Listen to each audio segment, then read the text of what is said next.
Hello friends, welcome back to my YouTube channel. Navratra स्थापना दिवस की आप सभी के लिए हार्दिक शुभकामनाएं। दोस्तों, आज का वीडियो है दुर्गा कवच, जो कि दुर्गा सप्तशती का ही एक भाग है। और आने वाले अगले 9 दिनों तक आपको दुर्गा सप्तशती के सभी अध्याय का वीडियो हर रोज़ मिल जाया करेगा। और अब हम इस पर शुरू करने जा रहे हैं दुर्गा कवच। दोस्तों, वीडियो अच्छा लगे तो चैनल को सब्सक्राइब कीजिएगा, जिससे कि आपको आने वाले 9 दिनों तक दुर्गा सप्तशती का हर एक अध्याय सुनने को मिले।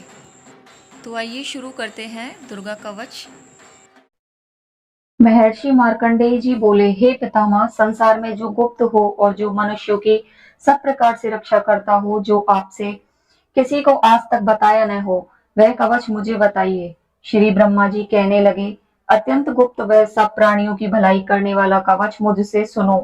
प्रथम शैलपुत्री, दूसरी ब्रह्मचारिणी, तीसरी चंद्रघंटा, चौथी कुष्मांडा, पांचवी स्कंदमाता, छठी कात्यायनी, सातवीं कालरात्रि, आठवीं महागौरी तथा नवी सिद्धिदात्री। यह देवी की 9 मूर्तियां हैं। यह नवदुर्गा कहलाती हैं। आग में जलता हुआ, रण में शत्रु से घिरा हुआ, विषम संकट में फंसा हुआ मनुष्य यदि दुर्गा के नाम स्मरण करे तो उसको कभी भी हानि नहीं होती। रण में उसके लिए कुछ भी आपत्ति नहीं होती और ना उसे किसी प्रकार का दुख या डर ही होता है। हे देवी, जिसने श्रद्धा पूर्वक तुम्हारा स्मरण किया है, उसकी वृद्धि होती है, और जो तुम्हारा चिंतन करते हैं, उनकी तुम निसंदेह रक्षा करने वाली हो। चामुंडा प्रेत पर, वराही भैंसे पर, रौद्री हाथी पर, वैष्णवी गरुड़ पर अपना आसन जमाती है। माहेश्वरी बैल पर, कौमारी मोर पर और हाथ में कमल लिए हुए विष्णु प्रिया लक्ष्मी जी कमल के आसन पर विराजती हैं। बैल पर बैठी हुई ईश्वरी देवी ने श्वेत रूप धारण कर रखा है और सब प्रकार के आभूषणों से विभूषित ब्राह्मी देवी हंस पर बैठी हैं। और इस प्रकार यह सब देवियां सब प्रकार के योगों से युक्त और अनेक प्रकार के रत्न धारण किए हुए हैं। भक्तों की रक्षा के लिए संपूर्ण देवियां रथ में बैठी तथा क्रोध में भरी हुई दिखाई देती हैं तथा चक्र, गदा, शक्ति, हल और मूसल, खेटक और तोमर, परशु तथा पाश, भाला और त्रिशूल एवं उत्तम सारंग आदि शस्त्रों और दैत्यों के नाश के लिए और भक्तों की रक्षा के लिए और देवताओं के कल्याण के लिए धारण किए हैं। हे माँ रौद्रे, अत्यंत घोर पराक्रम, महान बल और महान उत्साह वाली देवी, तुमको मैं नमस्कार करता हूँ। हे देवी, तुम्हारा दर्शन दुर्लभ है तथा आप शत्रुओं के भय को बढ़ाने वाली हैं। हे जगदम्बिके, मेरी रक्षा करो। पूर्व दिशा में ऐन्द्री मेरी रक्षा करे। अग्निकोण में अग्नि शक्ति, दक्षिण में वाराही देवी, नेत्रकोण में खड्गधारिणी देवी मेरी रक्षा करे। वारुणी पश्चिम दिशा में, वायुकोण में मृगवाहिनी, उत्तर में कौमारी और ईशान कोण में शूलधारिणी देवी मेरी रक्षा करें। ब्रह्माणी ऊपर की ओर से मेरी रक्षा करें और वैष्णवी देवी नीचे की ओर से मेरी रक्षा करें। और इसी प्रकार शव पर बैठी चामुंडा देवी दसों दिशाओं से मेरी रक्षा करे। जया देवी आगे, विजया देवी की ओर, अजिता बाईं ओर, अपराजिता दाहिना ओर और मेरी रक्षा करें। और द्योतनी देवी शिखा की रक्षा करे तथा उमा मस्तक में स्थित होकर मेरी रक्षा करें। इसी प्रकार ललाट में मालाधारी देवी रक्षा करे और यशस्विनी देवी मेरी बाहों का संरक्षण करे। बाहों के मध्य भाग में त्रिनेता नथनों की घंटा देवी रक्षा करे। नेत्रों के मध्य में शंखनी देवी और द्वारवासिनी देवी कानों की रक्षा करे। कपोलों की कलिका देवी और कानों के मूल भाग की भगवती शांकरी रक्षा करे। सुगंधा नासिका में और चर्चिका ऊपर के होठ में, अमृत कला नीचे के होठ की, सरस्वती देवी जीव की रक्षा करे। कौमारी देवी दांतों की और चंडिका कंठ प्रदेश की रक्षा करे। चित्रघंटा गले की घंटी की और महामाया तालू की रक्षा करे। कामाक्षी थोड़ी की, सर्वमंगला वाणी की रक्षा करे। भद्रकाली गर्दन की और धनुर्धारी पीठ में मेरुदंड की रक्षा करे। कंठ के बाहरी भाग की नील ग्रीवा और कंठ की नली की नलकोबरी रक्षा करे। दोनों कंधों की खड़ंगनी और वज्रधारिणी मेरी दोनों बाहों की रक्षा करे। दंडनी दोनों हाथों की और अंबिका देवी समस्त अंगुलियों की रक्षा करे।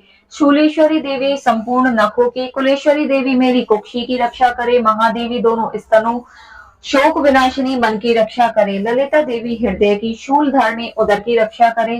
कामिनी देवी नाभि की, गुह्येश्वरी देवी गुह्य स्थान की, पूतना और कामिका लिंग की और महेश्वासिनी गुदा की रक्षा करे।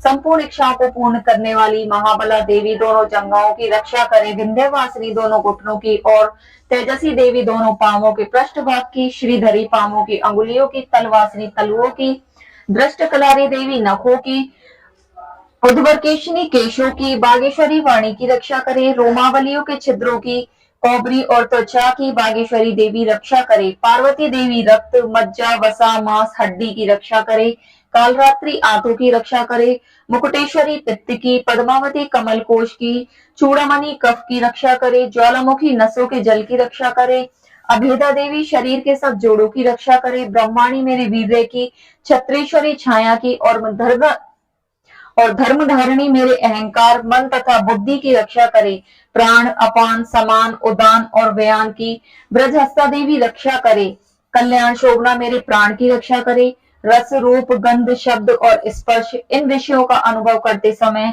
योगिनी देवी मेरी रक्षा करे तथा मेरे सत्वगुण, रजोगुण, तमोगुण की रक्षा नारायणी देवी करे, आयु की रक्षा वाराही देवी करे, वैष्णवी धर्म की तथा चक्रिणी देवी मेरे यश, कीर्ति, लक्ष्मी, धन, विद्या की रक्षा करे, इंद्राणी मेरे शरीर की रक्षा करे, और हे चंडिके आप मेरे पशुओं की रक्षा कीजिए, महालक्ष्मी मेरे पुत्रों की रक्षा करे और भैरवी मेरी पत्नी की रक्षा करे, मेरी पथ की सुपथा तथा मार्ग की क्षेमकरणी देवी रक्षा करे, राजा के दरबार में महालक्ष्मी तथा सब ओर व्याप्त रहने वाली विजया देवी चारों ओर से मेरी रक्षा करे, जो स्थान रक्षा से रहित हो और कवच में रह गया हो उसके पापों का नाश करने वाली जयंती देवी रक्षा करे, अपना शुभ चाहने वाले मनुष्य को बिना कवच के एक पग भी कहीं नहीं जाना चाहिए, क्योंकि कवच रखने वाला मनुष्य जहां जहां भी जाता है वहां वहां उसे अवश्य धन लाभ होता है तथा विजय प्राप्त करता है, वह जिस अभिष्ट वस्तु की इच्छा करता है वह उसको इस कवच के प्रभाव से अवश्य मिलती है और वह इसी संसार में महा ऐश्वर्य को प्राप्त होता है, कवचधारी मनुष्य निर्भय होता है और वह तीनों लोकों में माननीय होता है, देवी का यह कवच देवताओं के लिए भी कठिन है, जो नित्य प्रति नियम पूर्वक तीनों संध्याओं को श्रद्धा के साथ इसका पठन पाठन करता है उसे देव शक्ति प्राप्त होती है, वह तीनों लोगों को जीत सकता है तथा अकाल मृत्यु से रहित होकर 100 वर्षों तक जीवित रहता है, उसकी लूता, चर्म रोग, विस्फोटक आदि समस्त व्याधियां समूल नष्ट हो जाती हैं और स्थावर, जंगम तथा कृत्रिम विष दूर होकर उनका कोई असर नहीं होता है तथा समस्त अभिचारक प्रयोग और इस तरह के जितने यंत्र, मंत्र, तंत्र इत्यादि होते हैं इस कवच के हृदय में धारण कर लेने पर नष्ट हो जाते हैं। इसके अतिरिक्त पृथ्वी पर विचरने वाले भूचर, नवचर, जलचर प्राणी, उपदेश मात्र से सिद्ध होने वाले निम्न कोटि के देवता, जन्म के साथ प्रकट होने वाले देवता, कुल देवता, कंठमाला आदि, डाकनी, शांकनी, अंतरिक्ष में विचरने वाले अत्यंत बलवती भयानक डाकिनियां, ग्रह, भूत, यक्ष, गंधर्व, राक्षस, ब्रह्म राक्षस, वैताल, कुष्मांड और भैरव आदि अनिष्टकारक देवता भी उस मनुष्य को जिसने की अपने हृदय में कवच धारण किया हुआ है देखते ही भाग जाते हैं, इस कवच के धारण करने से मान और तेज बढ़ता है, जो मनुष्य इस कवच का पाठ करके उसके पश्चात सप्तशती चंडिका पठन करता है उसका यश जगत में विख्यात होता है और जब तक वन, पर्वत और कामनादि इस भूमंडल पर स्थित हैं तब तक यहाँ पुत्र, पौत्र आदि संतान परंपरा बनी रहती है, फिर देहांत होने पर ऐसा मनुष्य परम पद को प्राप्त होता है जो देवताओं के लिए भी कठिन है और अंत में सुंदर रूप को धारण करके भगवान शंकर के आनंद करता हुआ परम मोक्ष को प्राप्त होता है। फ्रेंड्स, वीडियो अच्छा लगा हो तो चैनल को सब्सक्राइब कीजिए जिससे आने वाले 9 दिनों तक आपको दुर्गा सप्तशती के हर एक अध्याय सुनने को मिल सके। Thanks for watching.